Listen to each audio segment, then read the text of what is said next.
Hello, you absolutely amazing person, you.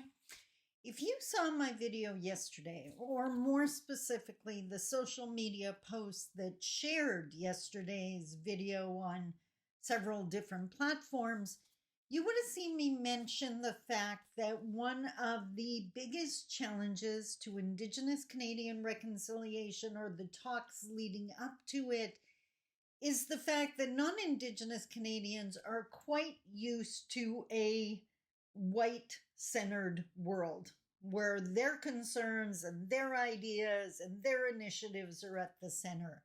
And how for Indigenous people, that's just not our reality. For those of us raised in our traditions, it's our needs and our worldview and our traditions and customs that were the center. And it's Canadian practices that are different that we had to adapt to, and that was never reciprocal. I mention that because personally, as an Indigenous woman born and raised in Canada, it was something that was always a part of my being. I'm one of those people that loved school. I loved everything about school. But even I can remember in grades like 1, 2, 3, understanding that the textbooks and the lessons weren't directed at me, that they were directed at Canadian youth. But I also understood that I could learn what they were learning and apply it in whatever way it fit to my teachings, that I could agree with the things that I agreed with, and the things I didn't disagree or that I disagreed with, I could acknowledge that that doesn't make sense to me, but it makes sense to them. And if I'm going to work with them, I need to know that. So it was valuable even if it did not fit my understanding or my worldview. Because of that practice, one of the things I have long enjoyed was taking something usually relationship based, how to get along with people, that kind of stuff, and apply it to the Indigenous Canadian relationship and see if it holds up. For example, in my book, The Path, I took an abusive relationship quiz, the kind of quiz you take if you're trying to figure out if you're in an abusive relationship.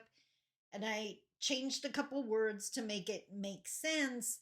And I asked my readers to go through the quiz thinking of the Indigenous Canadian relationship and determining if it was abusive. I have yet to meet someone who can do that quiz and not only not realize it's an abusive relationship, which explains so much of the challenges, but it's a really high score. I mentioned that because last night I was playing around on TikTok and I came across a video and I did what I do. I applied it to the Indigenous Canadian relationship. Now I'm inviting you to do the same thing. So let's talk about it.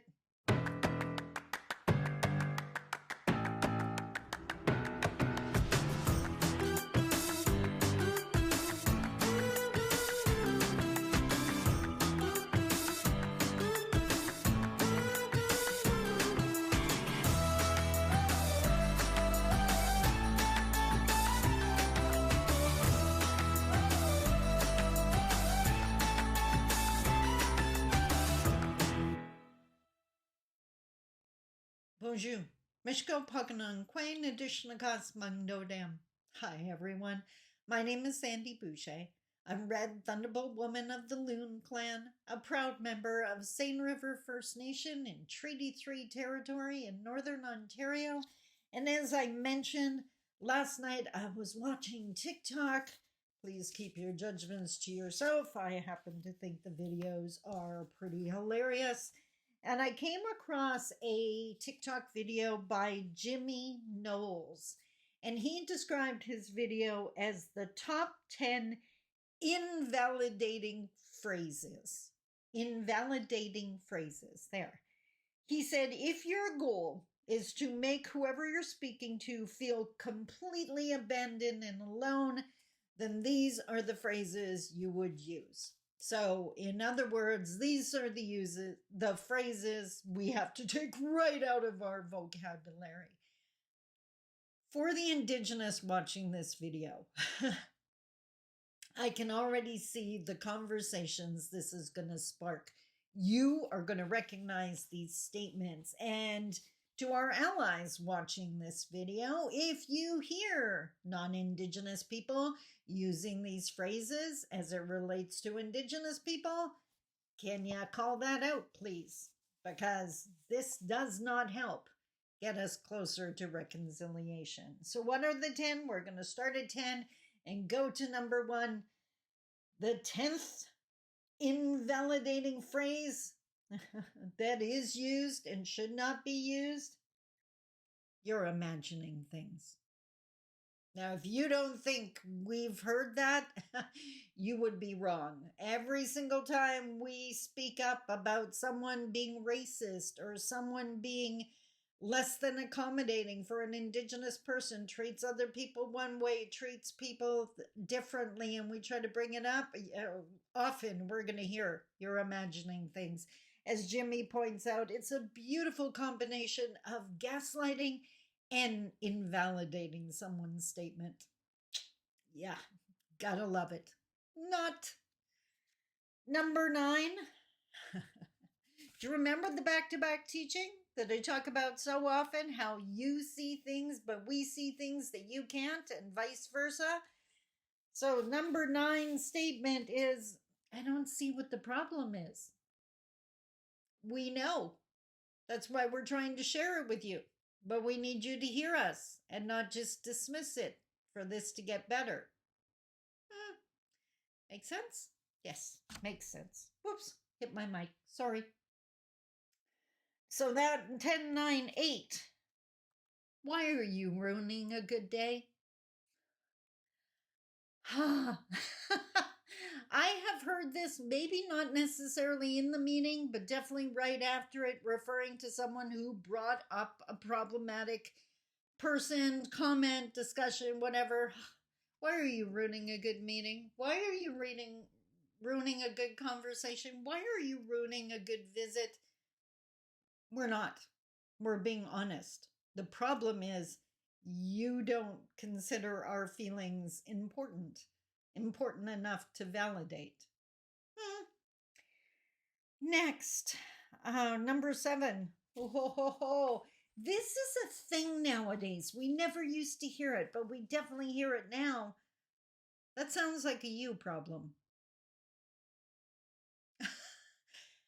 It is a me problem if I'm sharing it with you, but I actually thought you cared enough to care about how I was feeling. Thanks for pointing out to me that you don't.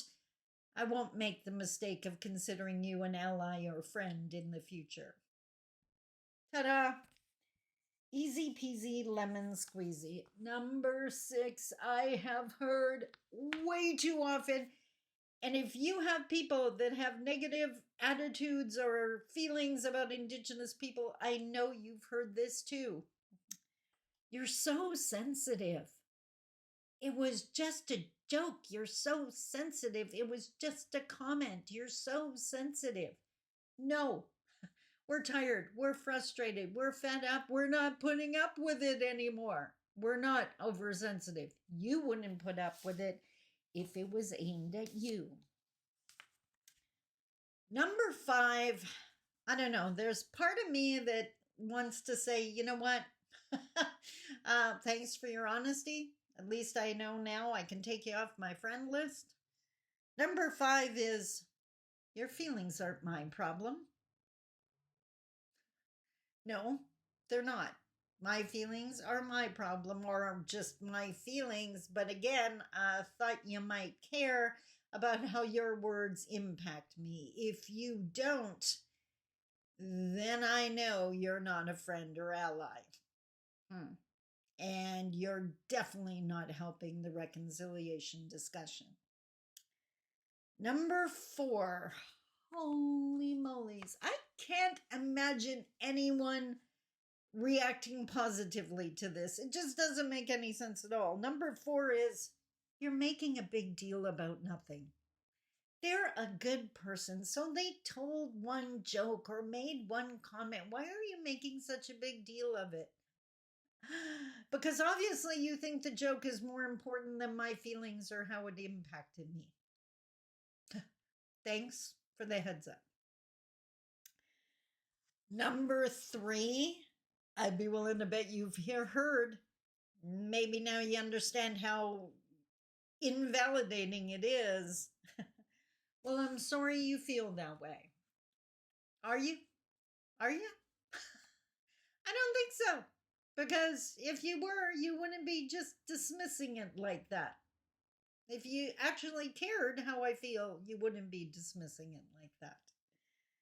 Number 2 is the one I've already alluded to 100 times because we hear it all the time. I was just kidding. Can't you take a joke? No. Not if it's racist, not if it's sexist, not if it's misogynistic, because those aren't jokes. They're not funny. And by rule, definition, a joke's supposed to be funny. That was just a shot, an insult. And now you don't even care that I was hurt by it. Got your number. And the number 1, and all the indigenous watching this are just going to groan and go, yep. Why can't you just get over it? I don't know. Because Canadian history lasted for generations and the oppression of Indigenous people continues. It's kind of hard to get over something that hasn't stopped. And these comments don't help. So I'd love to hear your comments, your feedback. How many of those have you heard? You don't need to call yourself out if you've used them. I got a better idea. Just don't use them in the future for any relationship you value, because this, like I said in the beginning, is a guaranteed way to show someone you supposedly care about that you don't. Food for thought. Until tomorrow, I love you. Take care. Bye-bye.